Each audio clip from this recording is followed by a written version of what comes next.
গল্পের শুরুতে তোমাদের ফোনে কত পার্সেন্ট চার্জ আছে কমেন্টে জানিও। যার সাথে চার্জ মিলে যাবে আজ থেকে সে তোমার বন্ধু হয়ে যাবে। আজকের গল্পটি খুবই ইন্টারেস্টিং হতে যাচ্ছে, তুমি যদি না শুনো তাহলে মিস করবে। আর কথা না বাড়িয়ে চলো গল্পটি শুরু করি। রিয়া নামের একটা মেয়ে নতুন একটা অ্যাপার্টমেন্টে উঠলো। বিল্ডিংটা একটু উঁচু, 12 তলা পর্যন্ত সবাই থাকে, কিন্তু অদ্ভুত ব্যাপার হলো লিফটে 13 তলা নেই। বোতামগুলোতে লেখা 1 2 3 12, তারপর সরাসরি 14। রিয়া এটা দেখে একটু অবাক হলেও গুরুত্ব দিল না। এক রাতে ঘড়িতে তখন 2টা 58 মিনিট। রিয়া বাসায় ফিরছে, পুরো বিল্ডিংটা নির্জন। সে লিফটে ঢুকে 8 তলার বোতাম চাপলো। লিফট উঠতে শুরু করলো। 2 3 4 তলা। হঠাৎ লাইট একবার ঝিকমিক করলো, তারপরে লিফটটা থেমে গেল 13 তলায়। কিন্তু সেখানে তো কোনো 13 তলা থাকার কথা না। দরজা ধীরে ধীরে খুললো। বাইরে পুরো অন্ধকার, কোনো লাইটই নেই, কোনো শব্দও নেই। হঠাৎ অন্ধকার থেকে একটা মেয়ের কণ্ঠ শোনা যাচ্ছে, তুমি কি আমাকে নিচে নিয়ে যাবে?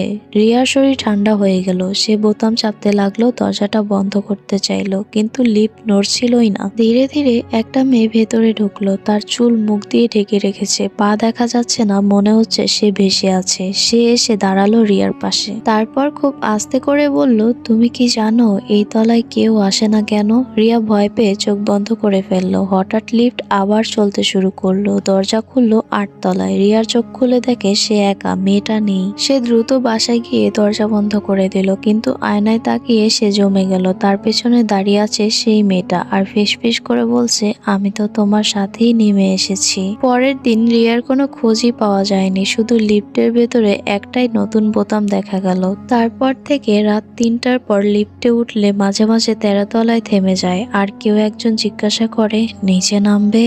গল্পটি ভালো লাগলে বেশি বেশি করে লাইক